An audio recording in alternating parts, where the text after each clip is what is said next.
Hey, so improving your English writing skills takes time and practice, but there are lots of things you can do to speed up this process. So let's talk about how you can become a better writer in English.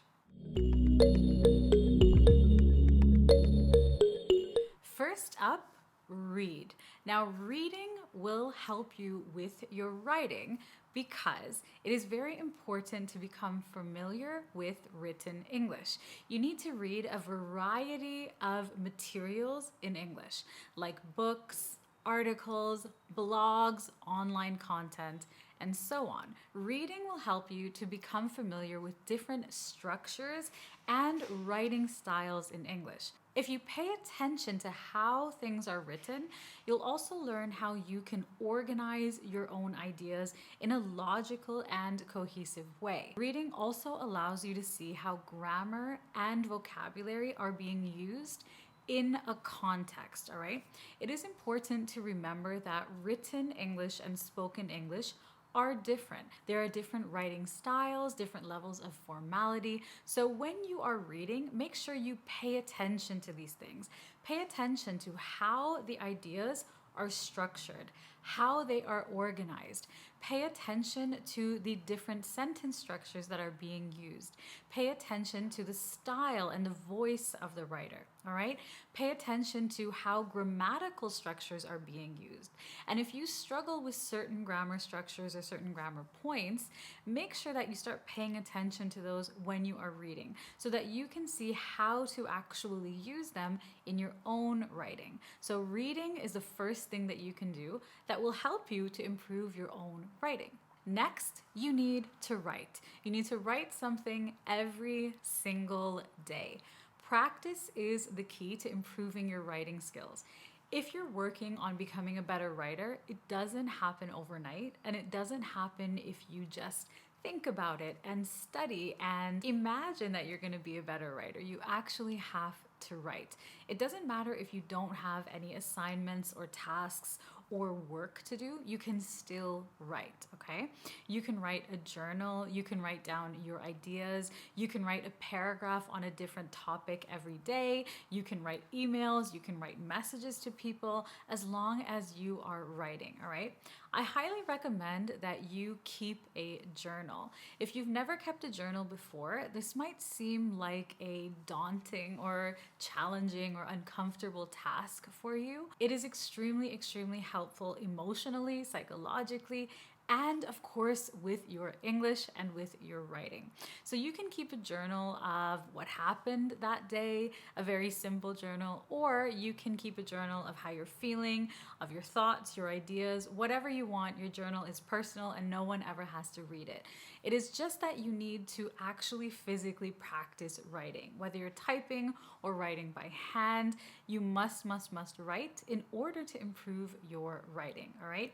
And a journal is a great first step because it's just an exercise that will help you to become more comfortable with writing in English if it's not something that you're doing already. Next, put some focus on your grammar and your punctuation.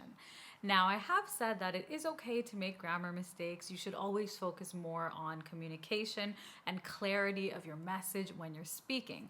However, when you are writing, you do have the time to check your work, to check your writing before sharing it with anyone else, right? So that's one big difference between speaking and writing. When you're speaking, you are not always able to stop and correct yourself, right? It's okay if you slip up, if you make a mistake, it's not the end of the world.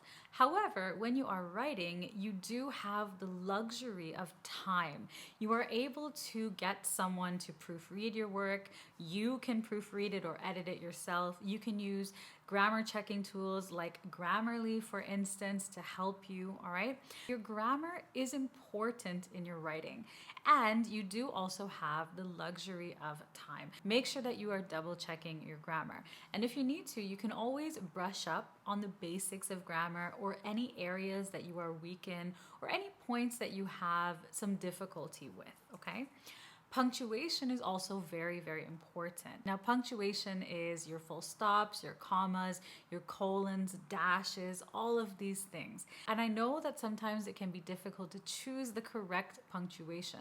So when you are reading, pay attention to how punctuation is used. Punctuation is super important because it affects how your reader reads your message. Next, you want to use different sentence structures. It's important to mix up your sentence structures. You don't want to have the same type of sentence over and over again. When you use different types of sentence structures, your writing will become easier to read, easier to follow, easier to understand, and it will flow more naturally. So you want to use longer sentences, shorter sentences, compound sentences, complex and simple sentences as well, all right? And also pay attention to this the next time you are reading something. Take note of the different types of sentences that are used, and you will notice that they are different. This is something that writers do intentionally. Okay? Imagine that you read something, you read an article, and all the sentences are very complicated and long. It's quite hard for you as a reader to follow along, to get the complete thought. It's difficult, whether it's in your native language or not. So you do need this variety of sentences to kind of break up your ideas and break up your writing and allow your reader to process the information that they're reading. Next, get some feedback. Try asking a friend, a family member, a colleague, or a teacher to give you some feedback on your writing.